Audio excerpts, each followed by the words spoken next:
SK하이닉스를 보고 계신 분들이라면 오늘 가장 먼저 눈에 들어온 건 역시 주주환원 관련 이야기였을 것 같아요. 시장에서는 대규모 자사주 매입 이야기를 상당히 강하게 다루고 있는데요. 그런데 이런 재료가 나왔다고 해서 바로 주가만 볼 게 아니라 먼저 미국 시장 분위기를 같이 확인할 필요가 있습니다. 시장에서는 다우와 나스닥이 일부 반등했지만 메모리 관련 종목들은 오히려 조정을 받았다고 설명하고 있고요. 마이크론이나 샌디스크 같은 종목이 약세를 보이면서 SK하이닉스 ADR 역시 상승폭을 반납했다고 이야기합니다. 결국 국내에 좋은 재료가 하나 나왔다고 해서 미국 메모리 시장의 흐름까지 무시할 수는 없겠죠. 그래서 지금은 주주환원 기대와 미국 메모리 업종 분위기 이 두 가지를 같이 보는 게 중요해 보여요. 구독자 이벤트 먼저 설명드릴 건데요. 혹시 다음에 크게 움직일 종목을 찾고 계셨다면 잠깐 집중해 주세요. 화면에 보이는 기업 리포트는 종목명을 일부 가려둔 상태인데요. 유튜브 정책상 영상에 공개할 수 없는 점 양해 부탁드립니다.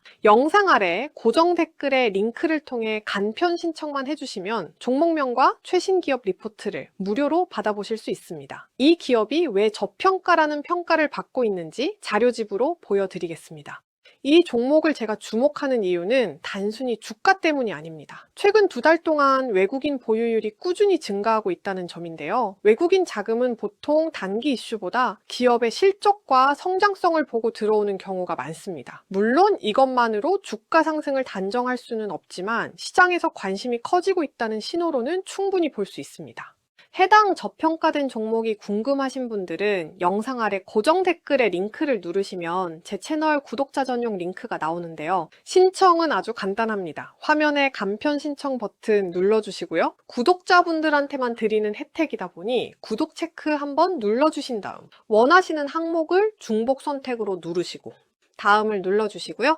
자료 받아보고 싶으신 시간대를 선택해 주시면 됩니다. 간단하게 성함 또는 닉네임 적어주시면 되는데요. 그리고 마지막으로 저평가된 종목 기업 리포트를 받아보실 전화번호만 입력해 주시고 다음을 눌러주시면 신청이 끝납니다. 링크는 영상 고정 댓글에 남겨두겠습니다. 그렇다면 단기 주가에서는 어디를 먼저 봐야 할까요? 시장에서는 160만 원 부근을 하나의 중요한 가격대로 보고 있는데요. 미국 시장과 ADR 흐름이 약해진다면 장 초반에는 주가가 조금 눌릴 가능성도 열어두고 있습니다. 그런데 중요한 건 단순히 갭 하락이 나오느냐가 아니에요. 주가가 눌렸을 때 아래에서 다시 매수세가 들어오는지 그리고 160만 원 부근을 다시 회복하는지가 더 중요하겠죠. 특히 최근처럼 위쪽 매물 부담이 남아있는 구간에서는 장 초반 강하게 올라가는 것보다 오히려 눌림 이후 가격을 다시 받아주는지가 더 의미 있을 수 있습니다. 그래서 지금은 하루 시가보다 160만 원 부근에서 실제 매수세가 어떻게 반응하는지를 먼저 보는 게 자연스러워 보여요. 그리고 요즘 기술주가 흔들리는 이유를 단순히 반도체 업황 하나로만 볼 수는 없는데요. 시장에서는 장기금리 상승도 상당히 중요하게 보고 있습니다. 미국뿐 아니라 영국, 프랑스, 일본까지 장기금리가 같이 올라가는 흐름을 언급하고 있는데요. 보통 금리가 올라가면 성장주에는 부담이 될 수 있기 때문에 SK하이닉스 역시 영향을 받을 수 있겠죠. 다만 시장에서는 이 금리 상승의 배경 가운데 하나로 빅테크들의 대규모 자금 조달을 이야기합니다. AI 데이터 센터 투자를 위해 기업들이 장기 회사채를 많이 발행하면서 시장 금리에 영향을 주고 있다는 해석이에요. 결국 금리 상승 자체는 부담이지만 그 자금의 사용처가 AI 인프라 투자라는 점까지 같이 볼 필요가 있다는 거죠.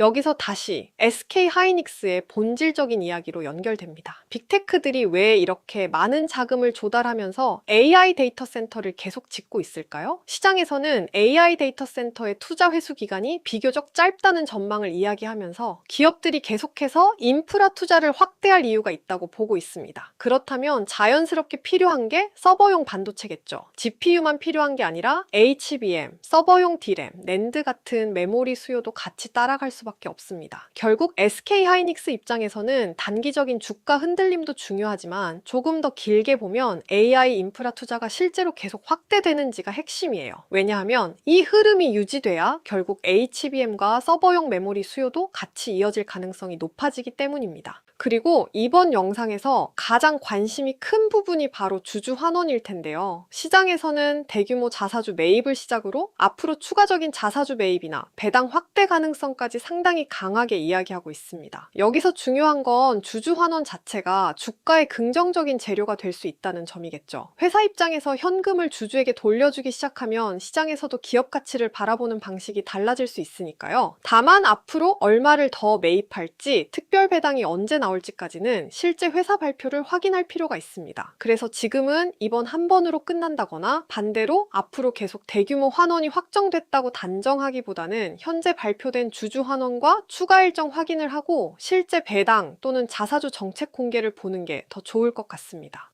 그리고 주주 환원을 이야기할 때 꼭 같이 봐야 하는 게 있습니다. 바로 현금 흐름이에요. 시장에서도 SK하이닉스가 앞으로 만들어낼 현금 흐름을 바탕으로 추가적인 주주 환원이 가능할 거라는 시각을 제시하고 있는데요. 결국 자사주 매입이나 배당도 회사가 실제로 돈을 벌어야 지속할 수 있는 거잖아요. 그래서 단순히 자사주 매입 발표 하나만 보고 판단하기보다 앞으로 HBM 실적과 현금 흐름이 계속 유지되는지를 같이 확인할 필요가 있습니다. AI 데이터 센터 투자가 이어지고 HBM과 서버용 메모리 수요가 실제 실적으로 연결되고 그 결과 현금이 계속 쌓인다면 주주 환원 역시 더 힘을 받을 수 있겠죠. 정리해 볼게요. 지금 SK하이닉스에서 첫 번째로 확인해야 할 건 가격 흐름입니다. 미국 시장이나 ADR이 흔들리더라도 이 구간에서 다시 매수세가 들어오면서 가격을 받아주는지 먼저 봐야 하고요. 두 번째는 미국 기술주와 장기 금리예요. AI와 반도체가 좋아도 시장 전체 금리가 계속 올라가면 주식 가격에는 부담이 될 수 있기 때문에 이 흐름도 같이 확인해야겠죠. 세 번째는 AI 데이터 센터 투자와 HBM 수요의 연결입니다. 빅테크들의 AI 투자가 실제로 이어지고 그 과정에서 HBM과 서버용 메모리 수요까지 계속 확대되는지가 결국 SK하이닉스의 실적을 결정할 수 있으니까요. 마지막은 주주 환원의 실제 실행과 추가 계획입니다. 자사주 매입이나 배당 확대 기대도 중요하지만 앞으로 회사가 구체적으로 어떤 일정과 규모를 발표하는지 실제 공시를 확인해야 합니다. 좋은 재료 하나가 나왔다고 바로 상승을 확정할 수도 없고 반대로 단기 조정이 나온다고 전체 흐름이 끝났다고 볼 필요도 없습니다. 결국 실적과 현금 흐름 그리고 실제 주주 환원까지 같은 방향으로 이어지는지를 확인하는 게 가장 중요할 것 같습니다. 오늘 영상이 도움이 되셨다면 좋아요와 구독 부탁드리고요. 끝까지 시청해 주셔서 감사합니다.